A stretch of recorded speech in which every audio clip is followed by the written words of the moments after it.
تمام حضرات ایک مرتبہ عقیدت اور محبت کے ساتھ درود پاک پڑھ لیجئے.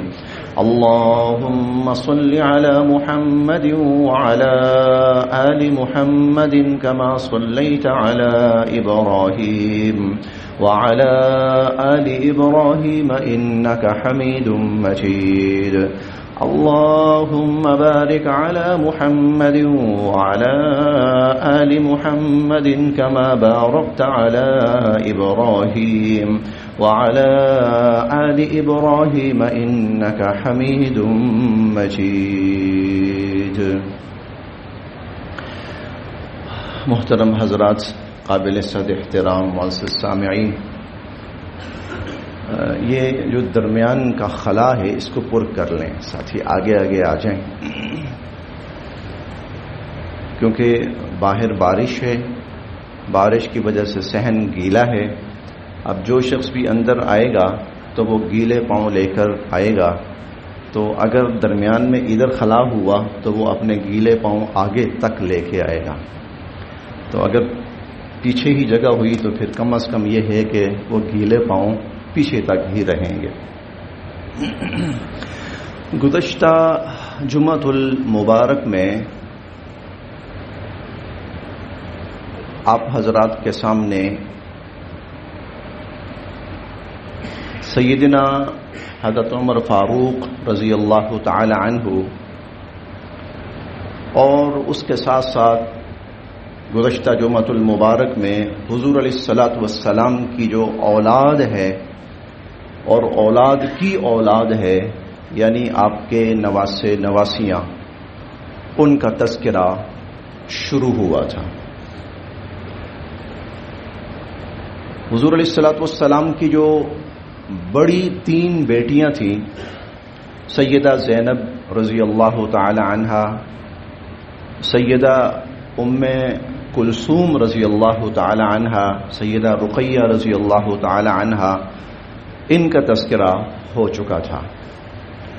اب اس کے بعد حضور علیہ الصلاۃ والسلام کے وہ نواسے اور نواسیاں جو حضرت فاطمہ رضی اللہ تعالی عنہا سے ہیں، ان کا تذکرہ شروع تھا، اور اس میں حضرت حسن رضی اللہ تعالی عنہ کا تذکرہ قدر تفصیل کے ساتھ آپ حضرات کے سامنے ہو بھی چکا ہے. اب دوسری جو بڑی شخصیت تھی، اس اعتبار سے بھی بڑی کہ رسول اللہ صلی اللہ علیہ وسلم کے نواسے ہیں، اس اعتبار سے بھی بڑی اہل بیت کے ایک نمایاں اور ممتاز ترین فرد ہیں، اس نسبت سے بھی بڑی کہ حضور علیہ الصلاۃ والسلام کی سب سے محبوب صاحبزادی حضرت فاطمہ الزہرا رضی اللہ تعالی عنہا، ان کے صاحبزادے ہیں. اس نسبت سے بھی بڑی کہ حضرت علی المرتضیٰ رضی اللہ تعالی عنہ جیسی جلیل القدر ترین شخصیت اور ہستی ان کے صاحبزادے ہیں. اور اس اعتبار سے بھی بڑی کہ حضور علیہ الصلاۃ والسلام کے نواسوں میں سے طویل ترین عمر پانے والوں میں سے حضرت حسین ہیں رضی اللہ تعالی عنہ. بقیہ جو آپ کے نواسے تھے وہ نسبتاً چھوٹی عمر میں، آپ کی اپنی اولاد نرینہ اولاد چھوٹی عمر میں، اور نواسے بھی نسبتاً جلدی دنیا سے پردہ فرما گئے. لیکن حضرت حسین رضی اللہ تعالی عنہ یہ طویل عمر پانے والوں میں سے تھے رضی اللہ تعالی عنہ. پھر اس حیثیت سے بھی بڑے کہ ان کی زندگی ہر اعتبار سے قابل رشک تھی. بہت کم لوگ ایسے ہوتے ہیں، بہت کم شخصیات ایسی ہوتی ہیں کہ جن کی زندگی کے جس پہلو کو بھی آپ اٹھائیں آپ کو وہ اپنی اس پہلو سے نمایاں اور ممتاز لگیں گے. ایسی بہت کم شخصیات ہوتی ہیں. بہت بڑے بڑے صحابہ ہیں رضوان اللہ تعالی علیہم اجمعین، قطعاً وہ جنتی ہیں، اعلیٰ ترین جنتی ہیں، لیکن اگر وہ علم کے میدان کے آدمی ہیں تو جہاد کے میدان کے نہیں ہیں، جہاد کے میدان کے ہیں تو علم کے میدان کے نہیں ہیں. ایسا ہو جاتا ہے، ایسا ہو جاتا ہے. کئی دفعہ جو علم کا پڑھنے پڑھانے والا بندہ ہوتا ہے وہ میدان جنگ کا اتنا زیادہ کامیاب نہیں بھی ہوتا. ایسے بہت سارے صحابہ ہیں آپ کو میدان جنگ میں شاید اتنے نظر نہ آئیں، لیکن آپ ان کو علمی میدان میں دیکھیں تو وہ بہت اونچے صاحب علم ہیں. اسی طرح اور بھی بہت ساری. لیکن سیدنا حسین ابن علی رضی اللہ عنہما ان نمایاں ترین شخصیات میں سے ہیں کہ آپ کسی بھی اعتبار سے، آپ علم کے اعتبار سے ان کی شخصیت اٹھائیں آپ کو نمایاں اور ممتاز نظر آئیں گے. آپ عبادات کے اعتبار سے ان کی شخصیت اٹھائیں آپ کو نمایاں اور ممتاز نظر آئیں گے. آپ سخاوت کے اعتبار سے ان کی شخصیت اٹھائیں آپ کو نمایاں اور ممتاز نظر آئیں گے. آپ سمجھ بوجھ، فہم و فراست اور اس اعتبار سے ان کی شخصیت اٹھائیں آپ کو نمایاں اور ممتاز نظر آئیں گے. آپ جہادی اعتبار سے، شجاعت اور بہادری کے اعتبار سے ان کی شخصیت اٹھائیں وہ آپ کو وہاں پر بھی نمایاں نظر آئیں گے. سیدنا حسین ابن علی رضی اللہ تعالی عنہما وہ شخصیت ہیں آپ ان کی زندگی کو کسی بھی پہلو سے لیں، ہر اعتبار سے، ہر پہلو سے وہ آپ کو بے مثال نظر آئیں گے. اور کیوں نظر نہ آئیں؟ رسول اللہ صلی اللہ علیہ وسلم نے جن کے کان میں آذان دی، جس کے کان میں نبی کی آذان گونجی ہو اس کی عبادت میں کمی ہو سکتی ہے. جس کو گھٹی پیغمبر دو عالم صلی اللہ علیہ وسلم دیں اس کے تقوی اور طہارت میں کمی ہو سکتی ہے. جس کی زبان اقدس کو پیغمبر دو عالم صلی اللہ علیہ وسلم چوسیں محبت سے، شفقت سے، وہ زبان خیر کے سوا کوئی بات کر سکتی ہے؟ سخیوں میں سب سے بڑے سخی وہ نبی کریم صلی اللہ علیہ وسلم ہے، آپ سے بڑا کوئی سخی نہیں.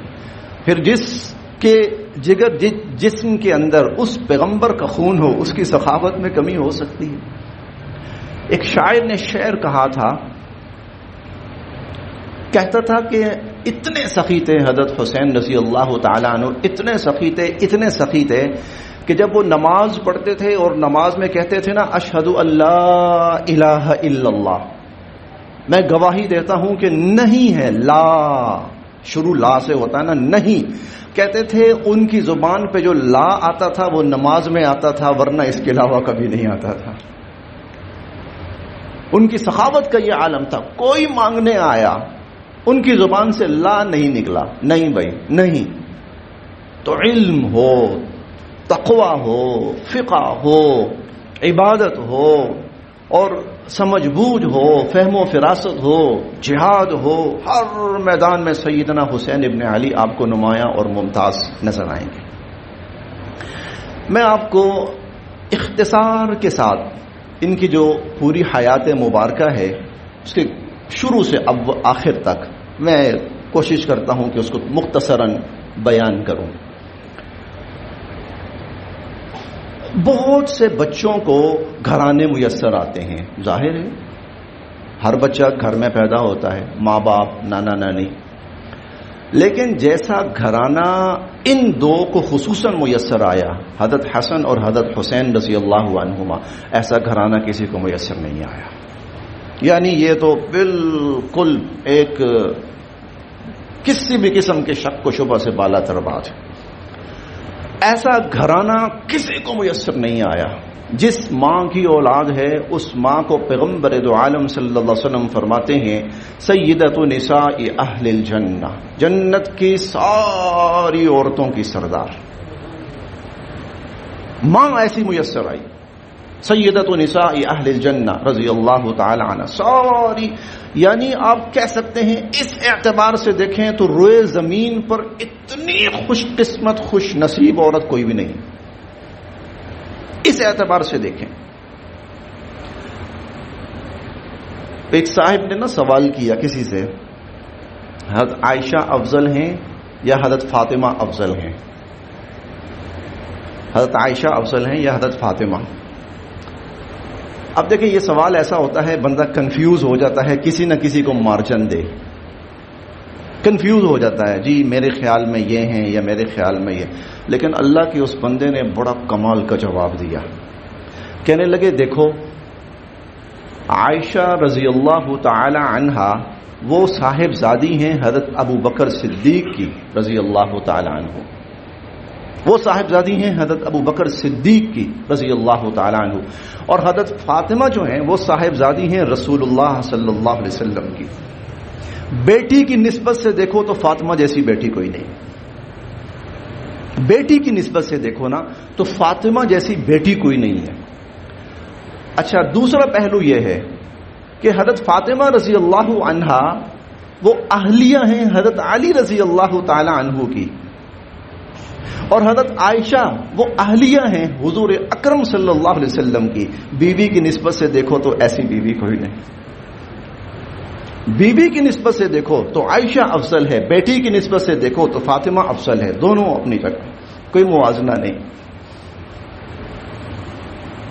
یہ جو ہم تقابل کرتے ہیں نا, موازنہ کرتے ہیں, کئی صحابہ کرام کا بھی ایسا ہی کرتے ہیں. وہاں پر کہیں نہ کہیں دلوں کے اندر بدنیتی بھی ہوتی ہے کہ ایک کو نیچا دکھایا جائے اور دوسروں کو اونچا دکھایا جائے. اسی طرح بعینہ اسی طرح بیٹی کو دیکھو تو فاطمہ سے زیادہ مقدس مبارک محترم بیٹی کوئی نہیں ملے گی. بیوی سے ملو دیکھو تو سیدہ عائشہ صدیقہ رضی اللہ عنہا سے زیادہ مقدس مطہر پاکیزہ بیوی کوئی نہیں ملے گی. دونوں اپنی جگہ. نہ آپ اس کو نیچے کر سکتے ہیں, نہ آپ اس کو اوپر کر سکتے ہیں, نہ آپ اس کو نیچے کر سکتے ہیں, نہ آپ اس کو اوپر کر سکتے ہیں. دونوں اپنی جگہ. صحابہ کرام رضوان اللہ علیہ مجمعین کی پوری جماعت ایسا ہی ہے. ایک نسبت سے دیکھو تو اللہ پاک نے اس کو کوئی فضیلت دی ہے, دوسری نسبت سے دیکھو تو اللہ پاک نے اس کو کوئی فضیلت دی ہے. اور ایک ہے, صرف ایک ہے جس کو اللہ نے سب سے زیادہ فضیلت دی. صرف ایک ہے جن کو اللہ رب العزت نے سب سے زیادہ فضیلت دی. انبیاء علیہم السلام کے بعد, انبیاء علیہم السلام کے بعد افضل البشر بعد الانبیاء صرف ایک ہیں, سیدنا ابو بکر صدیق رضی اللہ تعالی. جاتے ہوئے دنیا سے حضور علیہ الصلوۃ والسلام نے فرمایا تھا, آپ نے فرمایا تھا کہ جس نے مجھ پر احسان کیا دنیا میں بدلہ چکا دیا. کسی کے احسان لے کے نہیں جا رہا, میں سب کے احسانوں کا بدلہ چکا کے جا رہا ہوں. الا ابا بکر, سوائے ابو بکر کے. میں ابو بکر کے احسانات کا بدلہ نہیں چکا سکا. یکافئہ اللہ بہا یوم القیامہ, اس کے احسانوں کا بدلہ قیامت کے دن اللہ ہی چکائے گا. صرف ابو بکر صدیق ہیں رضی اللہ تعالی عنہ, وہ افضل ہیں. باقی سب کو فضیلت حاصل ہے اپنی اپنی جگہ پر. سیدنا حسین رضی اللہ تعالی عنہ, ان کو اللہ رب العزت نے جیسی والدہ نصیب فرمائی, جیسے نانا نصیب فرمائے. تقریباً دنیا میں ہر بچہ نانا نانی ہوتے ہیں, کسی کے فوت ہو گئے ہوں تو الگ بات ہے, لیکن تاریخ ایسا نانا پیش نہیں کر سکتی جیسا نانا سیدنا حسن و سیدنا حسین رضی اللہ عنہما کو میسر ہے. دو اعتبار سے, ایک حضور علیہ الصلوۃ والسلام کی شخصیت ہے, آپ کی شخصیت ایک وہ ہے, آپ سے بڑا کون انسان ہے, حضور علیہ الصلوۃ والسلام کی شخصیت. دوسرا حضور علیہ الصلوۃ والسلام کا تعلق. کئی دادا اور نانا بڑے ریزرو ہوتے ہیں, کئی دادا اور نانا اس زمانے میں تو بہت ہوتے تھے. آپ اندازہ اس سے لگائیں, غالباً یہ اقرا بن حابس ہیں, وہ آئے حضور علیہ الصلوۃ والسلام کی خدمت میں تو آپ ان بچوں کے ساتھ کھیل رہے ہیں, اور آپ کا کھیلنا بڑا عجیب ہوتا تھا, بے تکلف. کوئی کندھے پہ آ رہا ہے بیٹھ رہا ہے, کوئی بازو کھینچ رہا ہے, ٹھیک ہے, کوئی گود میں چھپ رہا ہے, کوئی سر پہ بیٹھنے کی کوشش کر رہا ہے, حتیٰ کہ نماز تک کی حالت میں حضور صلی اللہ علیہ وسلم ان سے بے تکلف ہیں. کہیں یعنی آپ اندازہ لگا, ایک تو ہوتا نا میں پبلک میں ہوں, اب خبردار کوئی حرکت کی, بیٹھ جاؤ آرام سے, نہیں, خلوت جلوت پبلک عوام تنہائی ہر جگہ حضور علیہ الصلوۃ والسلام ان کے ساتھ, یہ دو خصوصاً یہ دو, ان دو کے ساتھ حضور صلی اللہ علیہ وسلم کا طرز عمل ہر جگہ یکساں ہوتا تھا. امام الانبیاء نماز پڑھا رہے ہیں, چھوٹی بات نہیں ہے. امام الانبیاء اللہ کی جتنی مخلوقات گزری ہیں، جتنے نبی گزرے ہیں، کسی نے ایسی نماز نہیں پڑھی ہوگی جیسے پیغمبر دو عالم صلی اللہ علیہ وسلم پڑھا کرتے تھے. آپ کی نماز جیسی کسی کی نماز نہیں، اور پڑھا رہے ہیں. اور عین حالت نماز کے اندر یہ بچے ان میں سے کوئی، چونکہ یہ دروازہ کھلتا تھا نا، یہ یوں دروازہ کھلتا تھا، آگے حالت نماز میں، حالت امامت میں آ کے یہ بچہ جیسے سجدے میں ہو نا لپٹ جاتا ہے، یا تشہد میں بیٹھے ہو تو گود میں بیٹھ جاتا ہے، یا کھڑا ہو تو ٹانگوں سے لپٹ جاتا ہے. یہ بچے ایسے کرتے تھے. حضور علیہ الصلوۃ والسلام سجدہ لمبا فرما دیتے تھے، سجدہ طویل ہو جاتا تھا. دونوں نسبتیں میں نے کہا، ایک حضور علیہ الصلوۃ والسلام کی نسبت کہ آپ کی شخصیت کیا ہے، دوسرا آپ کا طرز عمل کیا ہے ان کے ساتھ. یہ مناظر صحابہ نے دیکھے تھے رضوان اللہ تعالی علیہم اجمعین. یہ مناظر صحابہ کرام نے دیکھے تھے. اسی لیے جب حضرت حسین رضی اللہ تعالی عنہ اپنی حیات مبارکہ کے آخری ایام میں مکہ سے روانہ ہوئے ہیں 8 ذی الحج کو جب مکہ سے روانہ ہوئے ہیں، اس سے پہلے تک کی جتنی ان کی زندگی ہے تقریباً 59 یا 60 سال، آپ کو جو پروٹوکول ان کو ملا ہے نا، جو عزت احترام پروٹوکول عظمت شرف ان کو ملا ہے، کسی کو نصیب نہیں ہوا. کیونکہ صحابہ کرام نے یہ دیکھا تھا. میں آپ کو اس کی چند جھلکیاں عرض کرتا ہوں. حضرت عمر رضی اللہ تعالی عنہ کا زمانہ ہے اور بڑے رعب و دبدبے والی شخصیت تھی، اور ان کے رعب اور دبدبے کا یہ عالم تھا کہ حضور علیہ الصلوۃ والسلام فرماتے تھے انسان تو انسان، شیطان بھی راستہ بدل جاتا ہے. جس راستے پہ تو جاتا ہے نا، شیطان بھی راستہ بدل جاتا ہے. اور ان کے رعب اور دبدبے کا یہ عالم تھا کہ حضور علیہ الصلوۃ والسلام نے فرمایا تھا کہ الاسلام یبکی علی موتک الی یوم القیامہ. اے عمر تیری موت پر قیامت تک اسلام روتا رہے گا. اے عمر تیری موت پہ قیامت تک اسلام روتا رہے گا. اور آپ نے فرمایا ایک خواب دیکھا، کہ میں نے خواب دیکھا ہے کہ دروازہ کھلا ہے. آپ نے فرمایا عمر کی شہادت کی طرف اشارہ ہے کہ جب یہ شہید ہوگا نا تو فتنوں کا دروازہ کھلے گا، اور ایسا کھلے گا پھر بند نہیں ہوگا. حضرت عمر رضی اللہ عنہ کے رعب اور دبدبے کا یہ عالم تھا کہ انسان تو انسان، جانور حیا کرتے تھے، جانور حیا کرتے تھے. حضرت عمر رضی اللہ تعالی عنہ کے رعب اور دبدبے اور شخصیت کا یہ عالم تھا. مدینہ میں زلزلہ آیا ہے، اور جب بھی زلزلہ آتا ہے تو انسان توبہ اور استغفار کرتا ہے اور ڈرتا ہے اور خوف زدہ ہوتا ہے. فطری بات ہے، زلزلوں سے قومیں ہلاک کی گئی ہیں. حضرت عمر رضی اللہ تعالیٰ عنہ کے رعب دبدبے کا خوف اور ان کی شخصیت کا یہ عالم تھا کہ مدینہ میں دبدبہ آیا تو کوڑا اٹھا کے زمین پہ مارا. کیوں؟ عمر نے تجھ پہ عدل نہیں کیا، پھر تو کیوں کب کپا رہی ہے؟ حضرت عمر رضی اللہ عنہ کے رعب اور دبدبے کا یہ عالم تھا. اور ان کی شخصیت کی عجیب ان کی شخصیت تھی کہ دریائے نیل سالہ سال سے، شاید صدیوں سے، مصر کا دریائے نیل شاید صدیوں سے وہ انسانی خون مانگتا تھا اور انسانی خون سے چلتا تھا. اور مصریوں کا یہ عقیدہ بن چکا تھا کہ جب اس کا پانی ختم ہونے لگتا ہے تو پھر یہ قربانی مانگتا ہے ایک انسان کی. ایک خوبصورت لڑکی جو ہے وہ اس کے حوالے کی جائے، اس میں ڈالی جائے، اور جب وہ لڑکی ڈالی جائے گی اور اس کی قربانی دی جائے گی تو پھر پانی جو ہے رواں ہو جاتا ہے. پانی کی اس زمانے میں تو بڑی قلت ہوتی تھی. اصحاب نبی وقاص رضی اللہ عنہ نے جب یہ علاقے فتح کیے ہیں تو ان کے سامنے یہ بات آئی. انہوں نے کہا یہ کیا بات ہے؟ خط لکھا حضرت عمر رضی اللہ تعالی عنہ کو، حضرت یہ معاملہ یہاں پیش ہے، فرمائیے کیا کریں؟ حضرت عمر رضی اللہ عنہ نے خط لکھا، کہا میرا یہ خط دریائے نیل میں ڈال دو. حضرت عمر کا خط ڈالا گیا. حضرت عمر کا خط ڈالنے کی دیر تھی، پانی اپنی پورے جوبن کے ساتھ رواں دواں ہو گیا. حضرت عمر رضی اللہ عنہ بہت عجیب و غریب، بہت ہی عجیب و غریب. اس لیے حضور نے فرمایا تھا نا میرے بعد اگر کوئی نبی ہوتا تو وہ عمر ہوتے. ایسے ہی نہیں، خانہ کعبہ کے غلاف کو پکڑ کر حضور نے نام لے کر دعا مانگی تھی، اللہ یہ دو ہیں ان میں سے ایک عمر بن خطاب، اگر یہ آ گیا تو اسلام کو عزت ملے گی، اسلام کو غلبہ ملے گا، وغیرہ وغیرہ. حضرت عمر رضی اللہ تعالیٰ عنہ منبر پر بیٹھے ہیں زمانہ خلافت کے اندر. اب خلیفہ بھی ہیں، پہلے تو صرف ایک صحابی تھے نا، حضور کی جماعت کے ایک ساتھی ہیں، پہلے تو صرف ایک صحابی ہیں، اب حضرت ابوبکر صدیق رضی اللہ عنہ کی وفات کے بعد خلیفہ ہیں. وہ تمام صفات کمالات اپنی جگہ، پلس یہ ہے کہ ساتھ خلافت کا عہدہ بھی مل چکا ہے.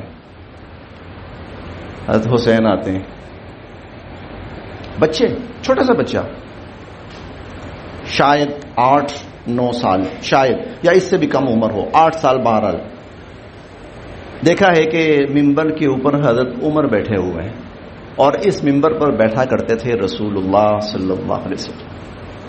آج عمر بیٹھے ہوئے ہیں، آ کر کہتے ہیں یہ میرے بابا کا ممبر ہے، اترو یہاں سے، اپنے بابا کے ممبر پہ بیٹھو. حضرت عمر اتر آئے، حضرت عمر رضی اللہ تعالیٰ عنہ اتر آئے، نیچے اترے اور اتر کے کہنے لگے بیٹا بات یہ ہے میرے بابا کا تو ممبر ہی کوئی نہیں ہے، میرے بابا کا تو ممبر ہی کوئی نہیں، ممبر تو یہی ہے تو ہم یہیں پر تو بیٹھیں گے. پھر خود بھی بیٹھے اور حضرت حسین کو ساتھ بٹھا لیا رضی اللہ تعالی عنہما وارضاہما، ان کو بھی ساتھ بٹھا لیا. اچھا، حضرت حسین رضی اللہ تعالی عنہ حضرت عمر رضی اللہ عنہ سے ملنے کے لیے آئے. یہ کوئی بڑی شخصیت نہیں بن گئے ابھی، بڑی شخصیت سے مراد عمر رسیدہ آدمی ہو، تجربہ کار ہو، اس پر ذمہ داریاں ہوں، نہیں، ایسا نہیں ہوا، بلکہ ابھی بچے ہیں. حضرت عمر رضی اللہ عنہ نے کہا جب دل کیا آ جائے کرو. میٹنگ چل رہی ہے حضرت معاویہ رضی اللہ عنہ کے ساتھ حضرت عمر کی، اور میٹنگ کیا چل رہی ہے؟ میٹنگ یہ چل رہی ہے کہ جو روم ہے، رومن امپائر ہے، اب اس پہ حملہ کرنا ہے اور ہم نے اس کو فتح کرنا ہے. کیونکہ روم جو تھا وہ شام کی سرحد پہ تھا، شام کے جو امیر تھے وہ حضرت معاویہ تھے رضی اللہ عنہ، اور ادھر ساتھ روم ہے، ان کی جھڑپیں لگی رہتی تھیں. اب اقدام کرنا ہے تو حضرت معاویہ کے ساتھ میٹنگ چل رہی ہے. حضرت عبداللہ ابن عمر، حضرت عمر کے بیٹے، ملنے کے لیے جاتے ہیں تو آگے سے دروازہ بند ہے، ملاقات نہیں ہو سکتی، اہم میٹنگ چل رہی ہے. واپس آتے ہیں تو حضرت حسین آگے سے آ رہے ہیں.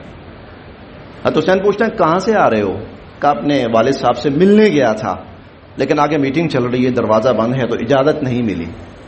حضرت حسین نے سوچا ان کو نہیں ملی تو مجھے بھی نہیں ملے گی، ظاہر ہے میٹنگ چل رہی، دروازہ بند ہے، ان کے لیے نہیں ہے تو میرے لیے بھی بند ہی ہوگا. واپس چل پڑے. حضرت عمر رضی اللہ تعالی عنہ نے 1-2 دن کے بعد پوچھا بیٹا آپ، میں نے کہا تھا آیا کریں، تشریف لایا کریں، آپ آئے نہیں. کہا جی میں آیا تھا لیکن آپ کے بیٹے ملے، انہوں نے کہا دروازہ بند ہے، میٹنگ چل رہی ہے، تو ان کو موقع نہیں مل پایا، ملاقات کی اجازت نہیں مل پائی، تو میں نے سوچا مجھے بھی نہیں ملے گی. حضرت عمر نے ایک عجیب جملہ ارشاد فرمایا، کہتا بیٹا یہ اصول دنیا والوں کے لیے ہیں، آپ اس اصول سے مستثنا، جب مرضی آؤ، آپ کے لیے کوئی دروازہ بند نہیں. پھر ایک اور بات کہی، کہا بیٹا یہ عزتیں ہمیں جتنی ملی ہیں نا آپ کے گھرانے سے ملی ہیں، ابھی بچے ہیں، ابھی عمر رسیدہ نہیں ہوئے، ابھی کوئی تجربہ کار نہیں ہوئے، بچے ہیں. آپ اندازہ لگائیے کیوں صحابہ نے دیکھا حضور علیہ الصلوۃ والسلام کو ان سے پیار کرتے ہوئے.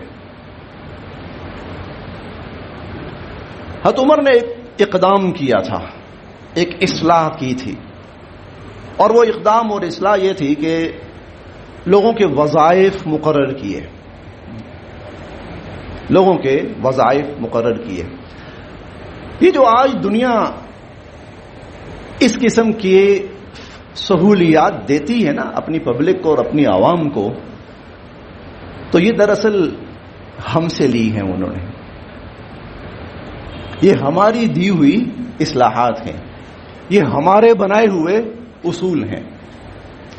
بس مسئلہ یہ ہوا ہے انہوں نے لے لیے ہیں، وہ فائدے میں ہیں، ترقی کر رہے ہیں، دنیاوی اعتبار سے عروج پا رہے ہیں، ہم نے چھوڑ دیے ہیں تو ہم نقصان اٹھا رہے ہیں۔ آج کی دنیا کی جتنی ترقی ہے، آپ ٹیکنالوجی کے میدان میں دیکھ لیں، آپ معاشی میدان میں دیکھ لیں، کسی میدان میں دیکھ لیں، آپ کو پیچھے مسلمان بیٹھا ہوا نظر آئے گا۔ بڑی سے بڑی ترقی آپ دیکھ لیں، میڈیکل سائنس کے اندر دنیا کہہ رہی ہے ہم پتہ نہیں کہاں سے کہاں پہنچ گئے، جتنی بھی ترقی ہوئی آپ اس کے پیچھے جا کے بیٹھیں۔ سب سے زیادہ دنیا نے جو ترقی کی ہے نا سرجری میں کی ہے، سرجری کے اندر دنیا نے سب سے زیادہ ترقی کی ہے، میڈیکل سائنس کے اندر پتہ نہیں کہاں کہاں دنیا پہنچ گئی ہے۔ سرجری کا آغاز مسلمان سائنسدانوں سے ہوا ہے، انہوں نے کیا ہے۔ آج میزائل ٹیکنالوجی کو دنیا کہتی ہے کہ جس کے پاس یہ ٹیکنالوجی جتنی سٹرانگ ہے وہ دنیا میں اتنا مضبوط ترین ہے۔ تو یہ میزائل ٹیکنالوجی کہاں سے شروع ہوئی ہے؟ کون بانی ہے اس کا؟ مسلمان ہے۔ سلطان ٹیپو جس کو کہتے ہیں، فتح محمد سلطان ٹیپو وہ ہے۔ تو یہ دنیا نے جتنا لیا ہے نا، جو کچھ لیا ہے مسلمانوں سے لیا ہے، اور مسلمانوں نے غلطی کی ہے۔ کفر کے پاس جو کچھ تھا وہ مسلمانوں نے لے لیا۔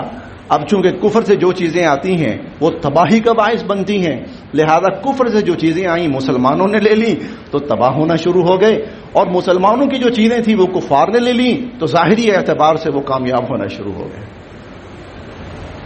جی ہم کفر کی چیزیں لے رہے ہیں، وہ چیزیں جن کو کفر چھوڑ رہا ہے اور جن کے نقصانات ان کے سامنے واضح ہوئے، اور جو برائی تھی اور جو شر تھا وہ ہم لے رہے ہیں، ہم نقصان میں، اور جو ہماری خیر تھی بھلائیاں تھی وہ لے رہے ہیں، وہ کامیاب ہو رہے ہیں۔ آج اگر کفر دنیا کے اندر موجود ہے، قوت میں ہے، اس کی وجہ کفر نہیں ہے، کفر کی بنیاد پر قوت میں نہیں ہے۔ یہ تو اللہ پاک کا قرآن کے اندر واضح اصول ہے، لا یفلح الکافرون۔ کافر ہو اور کفر کی بنیاد پر کامیابی مل جائے سوال ہی پیدا نہیں ہوتا۔ کافر ہو کفر کی بنیاد پر کامیابی مل جائے سوال ہی پیدا نہیں ہوتا۔ آپ دیکھیں مسلمان ابتدائی دور کے اندر باہر نکلے ہیں اور کفر کو یوں روند رہے ہیں، تھمتا نہ تھا کسی سے سیلاب رواں ہمارا، کہ یہ کیسے تھا؟ او بھئی آپ کے پاس کوئی اتنی بڑی فوج نہیں ہے، آپ کے پاس اتنی بڑی کوئی طاقت نہیں، آپ کیسے کفر کا خاتمہ کرتے چلے جا رہے ہیں؟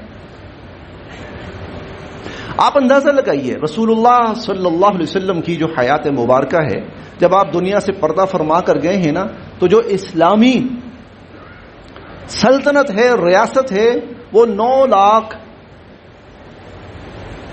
لاکھ مربع میٹر پر ہے، 9 لاکھ مربع کلومیٹر پر ہے۔ حضرت ابوبکر صدیق رضی اللہ عنہ جب دنیا سے پردہ فرما کر گئے ہیں تو 11 لاکھ ہو چکا ہے۔ حضرت عمر کی جب شہادت ہوئی ہے 22 لاکھ ہو چکی ہے۔ حضرت عثمان رضی اللہ تعالیٰ عنہ کی جب شہادت ہوئی ہے تو یہ 44 لاکھ پہ جا چکی ہے۔ یعنی حضور علیہ الصلوۃ والسلام نے، سیدنا ابو بکر صدیق رضی اللہ عنہ نے اور سیدنا عمر فاروق تینوں نے مل کر اسلامی ریاست میں جتنی وسعت کی اور اسلام کو جتنا پھیلایا، اکیلے عثمان رضی اللہ عنہ نے اتنا پھیلایا۔ لوگ حضرت عثمان کے بارے میں طرح طرح کی فضول باتیں کرتے ہیں، کتنا کمال کا حکمران تھا، خلیفہ تھا، اسلامی ریاست کو کہاں سے کہاں پہنچا دیا، بلکہ خشکی سے نکل کر تری پہ پہنچا دیا۔ اول جیش یغزو البحر، جو حضور نے فرمایا تھا نا میرا پہلا لشکر جو بحری سفر پہ روانہ ہوگا، حضرت عثمان نے کیا ہے رضی اللہ تعالی عنہ وارضاہ، اور پہلا جو لشکر گیا ہے وہ حضرت معاویہ کا تھا رضی اللہ تعالی عنہ وارضاہ۔ اور پھر درمیان میں کچھ تھوڑا سا وقت آیا جس میں کچھ مسائل، داخلی مسائل بڑھ گئے، پھر اس کے بعد حضرت معاویہ رضی اللہ عنہ کا زمانہ آیا، وہ داخلی مسائل ختم ہو گئے، عام الجمع آ گیا، مسلمان اکٹھے ہو گئے، پھر مجتمع ہو گئے۔ حضرت معاویہ کی جب دنیا کی وفات ہوتی ہے تو اسلام جو ہے وہ 44 سے 64,65,000 مربع کلومیٹر پہ غالب آ چکا ہے۔ آدھی سے زائد دنیا دنیا کے اندر کوئی سپر پاور باقی نہیں رہی تھی. دنیا کے اندر وہ جو تھے نا رومن امپائر اور پرشین امپائر اور ہماری حکومتیں ہیں اور یہاں سے وہاں تک اور دنیا دو بلاکوں میں بٹی ہوئی تھی. مسلمانوں نے ان دونوں بلاکوں کو ٹکڑے ٹکڑے کر کے اوپر پھینک دیا. یہ لو یہ ہو تم بس. اس سے بہت آگے ہندوستان تک اسلامی ریاستیں پہنچ چکی تھیں. اللہ اکبر کبیرہ. یہ کیا تھا؟ کفر کے اندر ذرا طاقت نہیں ہے کہ کفر اسلام کے مقابلے پہ کھڑا ہو. دیکھیں یہ نکلے ہیں یوں کفر کو رونتے چلے جا رہے ہیں. کسی جگہ پہ آ کر کفر ان کے مقابلے پہ ٹکا ہو؟ کسی جگہ پر کفر ان کے مقابلے پہ آ کے ٹکا ہو؟ سوال ہی پیدا نہیں ہوتا. تو یہ کفر کی یہ حالت تھی اور کفر کی یہ حالت ہے. کفر کی یہ حالت تھی اور کفر کی یہ حالت ہے. یاد رکھیے گا. جاء الحق زهق الباطل. قطعی حتمی اللہ کا فیصلہ ہے. جب حق نے آنا ہے باطل نے بھاگنا ہی بھاگنا ہے, مٹنا ہی مٹنا ہے. ان الباطل کان زہوقا. باطل کے مقدر میں عروج اور بقا ہے ہی نہیں ہے, زوال ہی زوال ہے. صرف یہ کہ حق نہیں آ رہا. آپ یہ لائٹیں بند کر دیں, رات کا وقت ہو, رات کا وقت ہو, آپ اس کی ساری لائٹیں بند کر دیں. اب کیا ہے؟ اب کہہ سکتے ہیں اندھیرا. اندھیرا کیا ہے؟ باطل. صرف ایک لائٹ جلائیں, سارا باطل ہو گیا, سارا اندھیرا ہو گیا. باطل کا وجود, باطل کی بقا, باطل کی کامیابی کا مطلب یہ ہے کہ حق کی طرف سے کمی ہے. بس جس دن حق ایک لائٹ کی طرح روشن ہوگا, ایک لائٹ کی طرح, کفر کا خاتمہ ہے انشاءاللہ العزیز. یہ حتمی اور قطعی بات ہے. تو حضرت عمر رضی اللہ تعالی عنہ نے وظائف مقرر کیے صحابہ کرام کے رضوان اللہ علیہم اجمعین. ٹاپ پہ انہوں نے بدری صحابہ کو رکھا, جو غزوہ بدر میں شامل ہوئے تھے ان کو ٹاپ پہ رکھا. ان کی جو اولادیں تھیں بدری صحابہ کی اولادیں, تو ان کے جو وظائف مقرر کیے وہ کیے 2,000 درہم. جو بدری صحابہ تھے ان کی اولاد. حضرت حسن و حسین رضی اللہ تعالی عنہما ان کا مقرر کیا 5,000. ان کا 5,000. ان کے بیٹے ہیں حضرت عمر کے, عبداللہ ابن عمر رضی اللہ عنہما. عبداللہ ابن عمر رضی اللہ عنہما ان کے بیٹے ہیں. کہنے لگے ابا جان یہ تو بچے ہیں, ان کی تو کوئی ذمہ داریاں ہی نہیں ہے. یا تو شادی شدہ ہوتا ہے, بال بچے دار ہوتا ہے, خرچہ ہوتا ہے, ان کی تو کوئی ذمہ داری ہی نہیں ہے. یہ تو بچے ہیں ابھی.